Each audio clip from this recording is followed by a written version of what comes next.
Classes में आपका स्वागत है। आज हम मेक आईएएस के टेस्ट नंबर 21वें को सॉल्व करेंगे। यह इतिहास से संबंधित टेस्ट है। अब देखिए, आइए देखते हैं पहला प्रश्न देखिए। बहादुर शाह प्रथम के संदर्भ में निम्नलिखित कथनों पर विचार कीजिए। वे दिल्ली के अंतिम मुगल शासक थे। तो पहला कथन क्या है इसका? गलत हो जाएगा। दिल्ली का अंतिम शासक कथन बहादुर शाह जफर। तो क्या आ जाएगा? पहला कथन गलत है। इन्हें शाह आलम प्रथम के नाम से जाना जाता है। तो दूसरा कथन क्या है इसका? सही है। तो केवल दो इसका क्या हो जाएगा? सही उत्तर हो जाएगा। आप देखिए दूसरा सवाल, सूची 1 को मुगल शासक है, दूसरा है उपनाम। तो इसको क्या है? सुमेलित करना है। तो बहादुर शाह प्रथम को क्या कहा जाता था? शाह ए बेखबर कहा जाता था। दूसरा है जहांदार शाह का संबंध किससे था? लंपट मूर्ख। फिर देखिए तीसरा है फर्रुखसियर को घृणित कायर कहा जाता था। और मोहम्मद शाह को रंगीला कहा जाता था। तो क्या हो जाएगा? A का 3 B का 1, A का 3 B का 1 C का 2 D का 4। ऑप्शन नंबर ए क्या हो जाएगा? इसका सही उत्तर हो जाएगा। अब देखिए तीसरा सवाल, मुगल शासक फर्रुखसियर के संदर्भ में निम्नलिखित कथनों पर विचार कीजिए। उसने सैयद बंधुओं की सहायता से सिंहासन प्राप्त किया था। तो पहला कथन क्या है इसका? सही है। दूसरा देखिए, उसने जजिया कर को समाप्त कर दिया था। तो दूसरा भी क्या है इसका? सही है। उसी के समय ही बंदा बहादुर को दिल्ली में फांसी दी गई थी। तो 1 2 3 इसके क्या है? सही सुमेलित है। तो इसका क्या हो जाएगा? बी ऑप्शन क्या हो जाएगा? इसका सही हो जाएगा। अब देखिए चौथा प्रश्न, निम्नलिखित घटनाओं पर विचार कीजिए। प्लासी का युद्ध और दूसरा है पानीपत का तृतीय युद्ध और फारस के शासक नादिर शाह का दिल्ली पर आक्रमण। तो इससे पूछा है कि उपरोक्त में से कौन सी घटनाएं मुगल शासक आलमगीर द्वितीय के शासनकाल में घटित हुई थी। तो क्या हो जाएगा? इसका क्या हो जाएगा? प्लासी का युद्ध क्या था? यह आलमगीर द्वितीय के शासनकाल में हुए थे। तो केवल एक इसका क्या है? सही सुमेलित है। अब देखिए पांचवा सवाल, मुगल शासक शाह आलम द्वितीय के संदर्भ में निम्नलिखित कथनों पर विचार कीजिए। यह आलमगढ़ द्वितीय के उत्तराधिकारी के रूप में 1559 में गद्दी पर बैठा था। शाह आलम द्वितीय, तो क्या है? ये पहला सही है। दूसरा देखिए, यह अंतिम मुगल शासक था। तो अंतिम मुगल शासक बहादुर शाह जफर था। तो दूसरा क्या है? गलत है। केवल एक इसका क्या हो जाएगा? सही उत्तर हो जाएगा। अब देखिए छठवां प्रश्न, बक्सर के युद्ध के संदर्भ में निम्नलिखित कथनों पर विचार कीजिए। यह युद्ध बंगाल के नवाब मीर कासिम, अवध के नवाब शुजाउद्दौला एवं मुगल शासक शाह आलम द्वितीय की संयुक्त सेनाओं और अंग्रेजों के मध्य लड़ा गया था। तो पहला कथन क्या है इसका? सही है। दूसरा देखिए, इस युद्ध में अंग्रेजों की विजय के पश्चात बंगाल में अंग्रेजी सत्ता का प्रभुत्व स्थापित हो गया था। तो दूसरा भी क्या है? सही है। इस युद्ध में अंग्रेजी सेना का नेतृत्व रॉबर्ट क्लाइव कर रहा था। तो क्या आ जाएगा? ये गलत है। तीसरा क्या आ जाएगा? हेक्टर मुनरो था। तो ये क्या है? तीसरा गलत है। तो 1 व 2 इसका क्या आ जाएगा? सही सुमेलित है। अब देखिए सातवां प्रश्न देखिए, मुगल शासक अकबर द्वितीय के संदर्भ में निम्नलिखित कथनों पर विचार कीजिए। इसके शासन में अंग्रेजों ने दिल्ली पर अधिकार कर लिया था। तो पहला क्या है इसका? गलत हो जाएगा, क्योंकि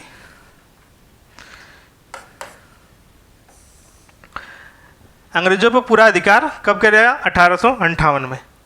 अंग्रेजों ने 1858 में। तो पहला कथन क्या हो जाएगा इसका? इसने राजा राम मोहन राय को राजा की उपाधि दी थी। तो दूसरा कथन क्या है इसका? सही है। तो केवल 2 इसका क्या हो जाएगा? सही उत्तर हो जाएगा। आप देखिए आठवां सवाल, निम्नलिखित कथनों पर विचार कीजिए। सैयद बंधुओं को मध्यकालीन भारतीय इतिहास में शासक निर्माता के रूप में जाना जाता था। पहला कथन क्या हो जाएगा? इसका सही हो जाएगा। दूसरा देखिए, फर्रुखसियर के शासनकाल में सैयद बंधुओं का पतन हो गया था। तो ये गलत है। तो क्या हो जाएगा? केवल एक इसका क्या है? 8वां का सही उत्तर है। अब देखिए 9वां सवाल, निम्नलिखित में से कौन शासक शाहजहां द्वितीय की उपाधि धारण करके मुगल शासक की गद्दी पर बैठा था? तो 9वां का क्या हो जाएगा? ये रफ़ी उद दौला। तो क्या हो जाएगा इसका? बी ऑप्शन क्या है इसका? सही है। 10वां सवाल, निम्नलिखित उत्तरवर्ती मुगल शासकों को कालानुक्रम में व्यवस्थित कीजिए। तो सबसे पहले क्या हो जाएगा? आलमगढ़ द्वितीय का था 1754 से 59 तक। फिर उसके पश्चात शाह आलम द्वितीय का 59 से 1806, 1759 से 1806 तक। तो 2-1। अब देखिए उसके पश्चात अकबर द्वितीय। अकबर द्वितीय का शासनकाल क्या है? अकबर द्वितीय का 1806 से 37, 1806 से 1837 तक, 1837 तक। फिर उसके पश्चात है तीसरा कौन? बहादुर शाह द्वितीय। बहादुर शाह द्वितीय का क्या हो जाएगा? 1837 से 1858 तक, 1858 तक। तो क्या हो जाएगा? 2-1, 2-1, 4-3, 2-1, 4-3 मतलब ऑप्शन ए इसका क्या हो जाएगा? सही उत्तर हो जाएगा। अब देखिए 11वां नंबर प्रश्न। 11वां प्रश्न देखिए, निम्नलिखित कथनों पर विचार कीजिए। मोहम्मद शाह ने आमेर के राजा सवाई जय सिंह को मिर्जा की उपाधि धारण के साथ मालवा का सूबेदार बनाया था। तो पहला कथन इसका क्या है? गलत हो जाएगा। अब देखिए दूसरा, मोहम्मद शाह ने नहीं, ये जहांदार शाह ने। ये अगर ये यहाँ पे जहांदार शाह होता तो क्या हो जाएगा? ये पहला कथन सही हो जाता है। दूसरा देखिए, जहांदार शाह ने मारवाड़ के राजा अदित सिंह को महाराजा की उपाधि प्रदान कर गुजरात का सूबेदार बनाया था। तो दूसरा कथन क्या है इसका? सही है। तो केवल 2 इसका मतलब ऑप्शन ए सही उत्तर है। अब देखिए 12 नंबर सवाल। 12 नंबर सवाल, निम्नलिखित में से किस मुगल शासक के शासनकाल में ईरान के नादिर शाह ने 1739 में भारत पर आक्रमण किया था? तो डी ऑप्शन इसका क्या है? मोहम्मद शाह। मोहम्मद शाह के शासनकाल में नादिर शाह का क्या था? आक्रमण हुआ था। तो डी ऑप्शन इसका क्या हो जाएगा? सही हो जाएगा। अब देखिए 13 नंबर प्रश्न, निम्नलिखित कथनों पर विचार कीजिए। निम्नलिखित कथनों पर विचार कीजिए। चिनक्लिस खान ने हैदराबाद के स्वतंत्र आसफ जाही वंश की स्थापना की। तो पहला कथन क्या है इसका? सही है। दूसरा देखिए, चिनक्लिस खान को मुगल शासक फर्रुखसियर, तो फर्रुखसियर नहीं था, फर्रुखसियर की जगह कौन था? मोहम्मद शाह। तो ये दूसरा वाला कथन क्या हो जाएगा? गलत है। तो केवल एक इसका क्या है? सही उत्तर है। सी ऑप्शन क्या है? सही। अब देखिए 14 नंबर प्रश्न। 14वां प्रश्न, निम्नलिखित कथनों को संधियों को कालानुक्रम में व्यवस्थित कीजिए। निम्नलिखित को कालानुक्रम में व्यवस्थित कीजिए। सबसे पहले है सुरजी अर्जन गांव की संधि। सुरजी अर्जन गांव की संधि ये कब हुई थी? 1803 में। फिर उसके पश्चात राजपुर घाट की संधि। राजपुर घाट की संधि ये कब हुई थी? 1805 में। फिर उसके पश्चात अमृतसर की संधि। अमृतसर की संधि 1809 में, 1809 में। फिर उसके बाद मंदसौर की संधि। मंदसौर की संधि कब हुई थी? 1819 में, 1819 में। 1819 नहीं, 1818 में। तो क्या हो जाएगा?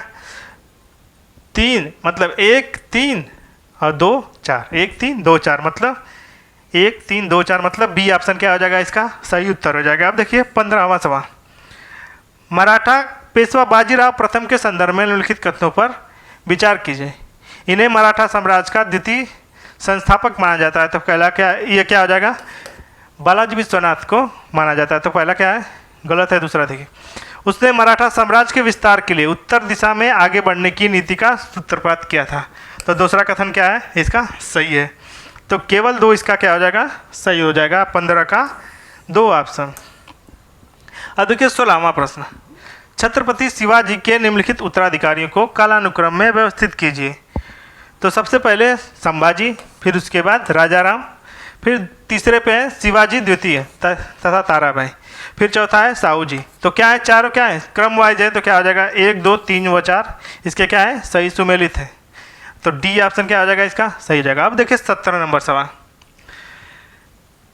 निम्नलिखित कथनों पर विचार कीजिए। छत्रपति शिवाजी की राजस्व व्यवस्था अहमदनगर राज्य में मलिक अंबर द्वारा अपनाई गई रैयतवाड़ी प्रथा पर आधारित थी। तो पहला कथन क्या है? इसका सही है। दूसरा देखें, छत्रपति शिवाजी ने भूमि को ठेके पर देने की प्रथा का प्रारंभ किया था। तो क्या क्या? ये त्याग दिया था। तो क्या दूसरा क्या है? गलत है। तो क्या हो जाएगा? केवल एक इसका क्या हो जाएगा? सही है। तो डी ऑप्शन इसका क्या है? सही है। अब देखिए 18वां प्रश्न, छत्रपति शिवाजी के संबंधित निम्नलिखित घटनाओं को कालानुक्रम में व्यवस्थित कीजिए। तो सबसे पहले जावली पर अधिकार, फिर उसके बाद जावली पर अधिकार, फिर उसके पश्चात मुगलों से पहली मुठभेड़, मुगलों से पहली मुठभेड़, फिर उसके पश्चात अफजल खां के विरुद्ध सफलता। तो 3, 4, 1, 2 क्या हो जाएगा? इसका सही हो जाएगा। 3, 4, 1, 2 ऑप्शन बी इसका क्या है? सही उत्तर है। अब देखिए 19 नंबर सवाल, छत्रपति शिवाजी के सैन्य व्यवस्था के संदर्भ में निम्नलिखित कथनों पर विचार कीजिए। उन्होंने एक नियमित तथा अस्थायी सेना रखी थी। तो पहला कथन क्या है इसका? सही है। दूसरा देखिए, उनकी सेना में सिलेदार एवं स्वतंत्र सैनिक होते थे जो अपना अस्त्र स्वयं रखते थे। तो दूसरा भी क्या है इसका? सही है। तो 1 व 2 इसका क्या हो जाएगा? सही उत्तर हो जाएगा। अब देखिए 20वां नंबर सवाल, मराठा शासक छत्रपति शिवाजी की शासन व्यवस्था के संदर्भ में निम्नलिखित कथनों पर विचार कीजिए। प्रायः शासन में योग्यता के आधार पर नियुक्तियां की जाती थी। तो पहला कथन क्या है इसका? सही है। दूसरा देखिए, केवल धार्मिक उद्देश्य को छोड़कर भूमि का अनुदान नहीं दिया जाता था। दूसरा कथन भी क्या है इसका? सही है। तो 1 व 2 इसका क्या हो जाएगा? डी ऑप्शन सही हो जाएगा।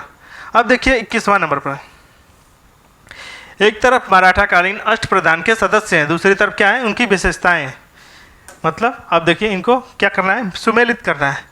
तो सबसे पहले पंडित राव का संबंध किससे था? धार्मिक मामलों के प्रमुख थे, धार्मिक मामलों के प्रमुख। फिर उसके पास अमात्य कौन थे? वित्त मंत्री। अमात्य कौन था? वित्त मंत्री। फिर उसके बाद सुमंत क्या थे? विदेश मंत्री थे। फिर उसके पश्चात सर ए नौबत का कौन था? सेनापति होया करते थे। तो क्या हो जाएगा? 1 का 4 बी का 1, 1 का 4 बी का 1, मतलब सी ऑप्शन इसका क्या हो जाएगा? सही उत्तर हो जाएगा। अब देखिए 22वां नंबर, निम्नलिखित कथनों पर विचार कीजिए। निम्नलिखित कथनों पर विचार कीजिए। मराठा शासक छत्रपति शिवाजी के सलाहकार प्रसिद्ध को अष्टप्रधान कहा जाता था। तो पहला कथन क्या है इसका? सही है। दूसरा देखिए, अष्टप्रधान परिषद के सभी सदस्य छत्रपति शिवाजी के सचिव के रूप में कार्य करते थे। तो दूसरा कथन भी क्या है? सही है। तो 1 व 2 इसका क्या है? सही है। तो बी ऑप्शन इसका क्या हो जाएगा? राइट हो जाएगा। अब देखिए 23 नंबर सवाल, छत्रपति शिवाजी के संदर्भ में निम्नलिखित कथनों पर विचार कीजिए। इनका जन्म पूना के निकट शिवनेर के किले में 19 फरवरी 1630 को हुआ था। तो पहला कथन क्या है इसका? सही है। दूसरा देखिए, उन्होंने 1656 में रायगढ़ को मराठा राज्य की राजधानी बनाया था। तो दूसरा कथन भी क्या है इसका? सही है। तो 1 व 2 इसका क्या हो जाएगा? 23 का सही, मतलब डी ऑप्शन इसका क्या हो जाएगा? सही हो जाएगा। अब देखिए 24 नंबर सवाल, सूची 1 क्षेत्र है और शासन करने वाले राजवंश हैं। इनको क्या करना है? सुमेलित करना है। सबसे पहले ग्वालियर के कौन थे? सिंधिया राजवंश थे। नागपुर का हो जाएगा भोसले राजवंश। नागपुर के कौन थे? भोसले। फिर उसके बाद इंदौर का कौन था? होलकर, इंदौर के होलकर। और चौथा था बड़ौदा के कौन थे? गायकवाड़ राजवंश। तो क्या हो जाएगा? 1 का 3 बी का 2 सी का 1, 1 का 3 बी का 2, 1 का 3 बी का 2 सी का 1 डी का 4। ऑप्शन सी इसका क्या हो जाएगा? सही हो जाएगा। अब देखिए 25वां नंबर सवाल, निम्नलिखित मराठा पेशवाओं का सही कालानुक्रम में बताना है।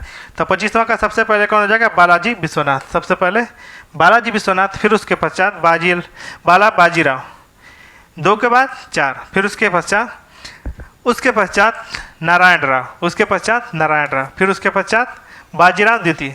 तो क्या हो जाएगा? 2 4 1 3, 2 4 1 3, मतलब ऑप्शन ए इसका क्या है? सही उत्तर है। 25वां का ए ऑप्शन सही हो जाएगा। अब देखिए 26 नंबर सवाल, निम्नलिखित में से किन संधियों का संबंध प्रथम आंग्ल मराठा से है? तो प्रथम आंग्ल मराठा से, तो सबसे पहले क्या हो जाएगा इसमें?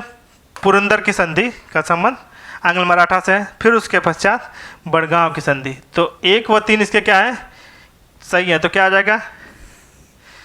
सी ऑप्शन क्या है इसका? सही है। सी ऑप्शन इसका क्या है? सही है। अब देखिए ये जो 2 हैं, ग्वालियर की संधि और मंदसौर की संधि, ये क्या है? तृतीय आंग्ल मराठा युद्ध से संबंधित है। अब देखिए 27वां नंबर सवाल, निम्नलिखित में से कौन मराठा साम्राज्य के पतन के प्रमुख कारण थे? तो उत्तरकालीन मराठों का अकुशल नेतृत्व। पहला कथन क्या है? सही है।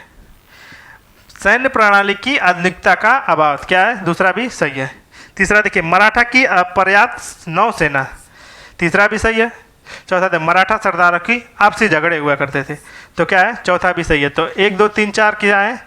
चारों के चारों क्या है? सही है। तो डी ऑप्शन इसका क्या हो जाएगा? 27वां का सही हो जाएगा। अब देखिए 28वां नंबर प्रश्न, निम्नलिखित में युग्मों पर विचार कीजिए। मिसल का नाम दिया हुआ है, दूसरी तरफ संस्थापक दिए हुए हैं। तो क्या है? अहलूवालिया मिसल, ये जस्सा सिंह इसके क्या थे, संस्थापक। तो पहला कथन क्या है, सही है। कन्हिवा मिसल की क्या थी, जय सिंह थे। तो दूसरा भी क्या है, सही है। सुकर चकिया मिसल, सुकर चकिया मिसल तो क्या थे, चरत सिंह, ये भी सही है। शहीदी मिसल क्या थे, बाबा दीप सिंह। तो क्या है, चारों के चारों क्या है, सही सुमेल थे। इसका क्या हो जाएगा, सी ऑप्शन क्या है, सही है। अब देखिए 29 नंबर सवाल, बंगाल के निम्नलिखित नवाबों को कालानुक्रम में व्यवस्थित कीजिए। तो 29वां का क्या हो जाएगा, सबसे पहले हो जाएगा मुर्शीद कुली खां, सबसे पहले मुर्शीद कुली खां, फिर उसके पश्चात सुजाउद्दीन खां, फिर उसके बाद सरफराज खां, फिर उसके बाद अली वर्दी खां। तो क्या है, चारों क्या है, सही क्रम में है। तो 1 2 3 4 इसका क्या है, सही उत्तर है। तो ए ऑप्शन क्या हो जाएगा इसका, सही है। अब देखिए 30वां नंबर प्रश्न, आमेर के शासक सवाई जय सिंह के संदर्भ में ने निम्नलिखित में से किस स्थान पर आधुनिक उपकरणों से युक्त वेधशाला का निर्माण किया था। तो मथुरा उज्जैन जयपुर, मथुरा उज्जैन जयपुर इसके क्या हो जाएंगे, सही हो जाएंगे। तो 1 2 3 इसका क्या है, सही उत्तर है। तो बी ऑप्शन इसका क्या है, सही है। अब देखिए 31 नंबर सवाल, 31वां सवाल, टीपू सुल्तान के संदर्भ में निम्नलिखित कथनों पर विचार कीजिए। उसने श्रीरंगपट्टनम में ट्री ऑफ लिबर्टी लगाया था। तो 31वां का पहला कथन क्या है, सही है। अब देखिए दूसरा, दूसरा है उन्होंने मैसूर के जैकोबिन क्लब का, उन्होंने मैसूर के जैकोबिन क्लब का समर्थन किया था। तो दूसरा कथन भी क्या है इसका, सही है। तो 1 व 2 इसका क्या हो जाएगा, सही उत्तर है। अब देखिए 32 नंबर सवाल, 32 निम्नलिखित को कालानुक्रम में व्यवस्थित कीजिए, निम्नलिखित को कालानुक्रम में व्यवस्थित कीजिए। तो सबसे पहले गुरु अंगद देव, गुरु अंगद देव इनका क्या कार्यकाल क्या हो जाएगा, 1539 से 52, 1539 से 52, 1539 से 52। फिर उसके पश्चात गुरु अर्जुन देव, गुरु अर्जुन देव तो इनका क्या था, 1581 से 1581 से 1606 तक। फिर उसके पश्चात 1606, फिर उसके पश्चात गुरु हरि किशन जी, गुरु हरि किशन जी 1661 से 1661 से 64 तक, 1661 से 64 तक। अब देखिए चौथे नंबर पे थे गुरु गोविंद सिंह, चौथे पे गुरु गोविंद सिंह। तो गुरु गोविंद सिंह का कर क्या है 1675 से 1708 तक, 1708 तक। तो क्या हो जाएगा इसका 2413, 2413 मतलब सी ऑप्शन क्या है इसका, सही हो जाएगा। अब देखिए 33 नंबर सवाल, निम्नलिखित में से किसने मूसी नदी के किनारे हैदराबाद नगर को बसाया था। 33वां सवाल का क्या हो जाएगा, कुली कुतुब शाह, कुली कुतुब शाह। तो क्या हो जाएगा, डी ऑप्शन इसका क्या हो जाएगा, सही हो जाएगा। अब देखिए 34वां नंबर प्रश्न, 34वां नंबर प्रश्न, निम्नलिखित कथनों पर विचार कीजिए। मध्यकालीन भारत में सरंजामी प्रणाली को मराठा के अधीन भूमि अनुदान प्रणाली थी। तो पहला कथन क्या है इसका, सही है। दूसरा देखिए सरंजामी प्रणाली को छत्रपति शिवाजी द्वारा प्रारंभ किया गया था। दूसरा कथन क्या है इसका, गलत है। तो केवल एक इसका क्या है, डी ऑप्शन सही हो जाएगा। अब देखिए 35 नंबर सवाल, निम्नलिखित कथनों पर विचार कीजिए। पंजाब पश्चिम के कन्नौज से लेकर पूर्व की कर्मनाशा नदी तक फैला हुआ अवध का सूबा एक विस्तृत समृद्धशाली क्षेत्र था। तो 35वां का पहला क्या हो जाएगा, सही है। 35वां का पहला क्या है, सही है। दूसरा देखिए अवध स्वतंत्रता की घोषणा, अवध स्वतंत्रता की घोषणा 1722 ईस्वी में शहादत खान बुहरान मुल्क ने की थी। तो दूसरा कथन भी क्या है इसका, सही है। तो 1 व 2 इसका क्या हो जाएगा, सही है। तो ए ऑप्शन क्या है 35 का, सही है। अब देखिए 36 नंबर सवाल, निम्नलिखित में से किसके द्वारा लखनऊ का बड़ा इमाम बाड़ा बनवाया गया था। तो ये कौन था, इसका कौन था, आसुफ दौला, आसुफ दौला। तो क्या हो जाएगा, बी ऑप्शन क्या है 36 का, सही है। अब देखिए 37 नंबर सवाल, निम्नलिखित कथनों पर विचार कीजिए। मैसूर के शासक हैदर अली ने डिंडीगुल में फ्रांसीसियों के सहयोग के लिए एक शस्त्रागार की स्थापना की थी। तो पहला कथन इसका क्या है, सही है। दूसरा देखिए डिंडीगुल वर्तमान के कर्नाटक राज्य में पड़ता है। तो क्या है, दूसरा कथन क्या है इसका, गलत है। तो केवल एक इसका क्या हो जाएगा, सही उत्तर है। तो डी ऑप्शन इसका क्या है, सही है। अब देखिए 38वां नंबर सवाल, सूचीवन राज्य दिया हुआ है, दूसरी तरफ प्रमुख सरदार दिया है। तो 38वां सवाल का देखिए पहला है अहमदनगर, अहमदनगर का संबंध क्या था, मलिक अंबर था। गोलकुंडा का था मीर जुमला, बीजापुर का अफजल खां और विजयनगर का नरसा नायक। तो क्या हो जाएगा 1 2 3 4 इसके क्या है सही है, तो ए ऑप्शन इसका क्या हो जाएगा सही है। अब देखिए 39वां नंबर सवाल,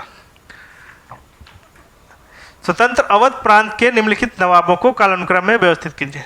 तो सबसे पहले सआदत अली खां, फिर उसके बाद सफदरजंग, फिर शुजाउद्दौला, फिर उसके बाद आसफउद्दौला। तो क्या हो जाएगा 1 2 3 4 इसके भी क्या है सही है, तो डी बी ऑप्शन इसका क्या है सही है। अब देखिए आज का लास्ट प्रश्न 40वां प्रश्न, प्रथम आंग्ल सिख युग के संदर्भ में निम्नलिखित को कालानुक्रम में व्यवस्थित कीजिए।